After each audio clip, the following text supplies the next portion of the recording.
In 1949, the Soviet government ran an experiment. They took 5 people, locked them in a sealed chamber, and kept them awake for 30 days.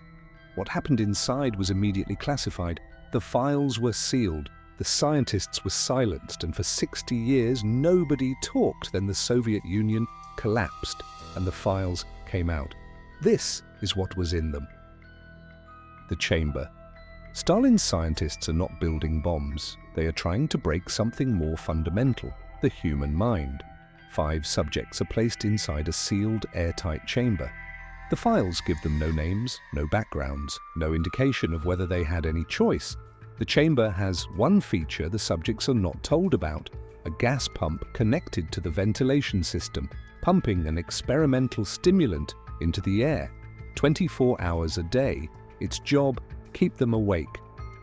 The door is sealed, the pump switches on. The first 4 days are almost normal. The subjects talk, they eat, they read, tired, irritable, but still human. Day 5 is where it starts. Day 5.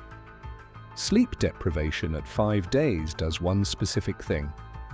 It disables the filter between thought and speech. The part of the mind that decides what is safe to say goes quiet. The subjects begin talking through the microphones.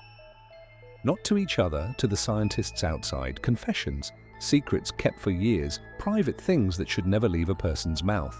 The scientists note this, expected, within parameters. Day 9 is not within parameters. On day 9, the subjects stop talking entirely. They move to separate corners, silent, watching each other. One scientist writes a single word in his notes, patient. He underlines it, does not explain why. From that moment, the tone of the files changes. Day 15, 3 a.m., one of the subjects begins to scream, not in pain, not in fear. The scientists cannot identify what the sound is expressing. Their files describe it as something between bliss and absolute terror. He screams for 3 hours. The other 4 do not react. They stay in their corners, eyes on the walls, as if the screaming is simply background noise. Then it stops. And the 4 silent ones stand, walk to the porthole windows, and press torn pages against the glass, one by one, until the scientists outside cannot see in.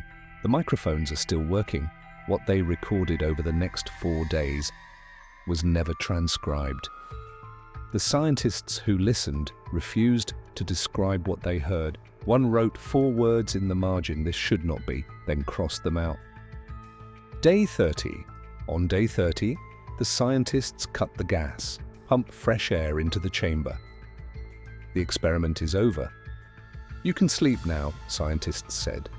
Silence. Then one voice, very quiet, very calm. "We do not want to sleep." The scientists announce the door will be opened.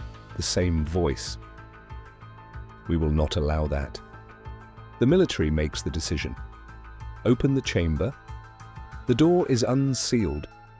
What the scientists find inside is not what went in 30 days ago. Inside the chamber, 4 of the 5 subjects are alive. The files describe their condition in clinical language. Severe self-imposed wounds, muscle tissue removed, evidence of consumption. None of the 4 show any sign of pain. Their vital signs are wrong, not elevated, not depressed, wrong. In ways the equipment cannot categorize, they resist removal. With strength, the files describe as inconsistent with their physical condition. One subject, while being restrained, turns to the lead scientist and smiles. He says one thing: "I know what you are. All of you. I know what you are." The scientist writes it in the file, then moves to the next observation, as if the only safe response is to keep writing. The truth. Now I need you to stop, because you deserve to know something. The Soviet sleep experiment most people have read about is fiction, a horror story posted online in 2010. But here is what is not fiction. The Soviet Union ran real sleep deprivation experiments on real people for decades, and the real results were classified. One declassified document dated 1954 describes a subject on day 18 of forced sleeplessness. The file states, "Cognitive functions inconsistent with recorded brain activity." The scientist did not know how he was still thinking, because according to every measurement, he should not have been capable of it. He was asked what he was experiencing. He said he did not have the words. He said the experience existed somewhere before language. They wrote it down and kept going. The full Soviet sleep files have never been released. Every year researchers apply, every year denied, because the real question was never what happens when you stop sleeping. The real question was what happens when the brain runs out of walls, when everything protecting you from what is real is gone. What is left? The files do not say that. I want to know what you think. In the comments right now, do you believe those files contain something the government is still not ready to release? Or is it simply a system protecting something it has already forgotten? Because next week we are going to 1803, Sydney, Australia. A public execution. The rope was tied correctly.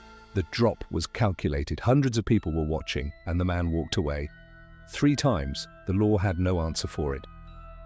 Subscribe to Dark Archives. We will find out how.